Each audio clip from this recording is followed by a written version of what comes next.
There are over 300 species of hibiscus grown around the world, and although this particular one is not tropical as many are, Althea, or Rose of Sharon, is a great plant to grow in a Louisiana garden, primarily because here in the heat of summer, it's still blooming, just like a tropical hibiscus would.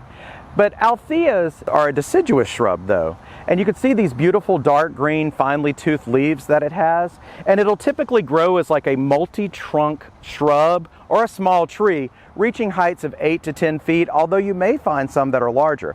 Now this particular cultivar is called white pillar, and it's more upright, although some different cultivars may grow to be at least 6 feet wide.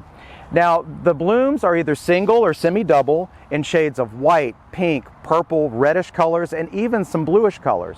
The large blooms are very attractive to pollinators, and to get the best bloom performance, you'll want to grow these in full sun. They can take part sun, but it's not going to be quite as beautiful. And look, there's a bee landing right here, right now, which is really neat to see.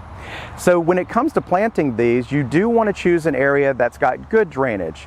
They do not like to sit in wet feet, and so you can see this is in a more built-up bed right here.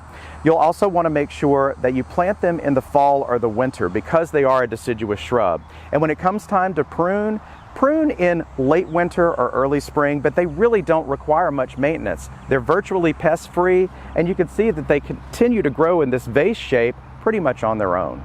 Because of these wonderful summer-long blooming characteristics, it's time to rediscover Althea or Rose of Sharon as a great landscape plant for your yard. And as a matter of fact, many years ago, the LSU AgCenter chose Aphrodite as one of the first selections to put in the LSU Super Plants program.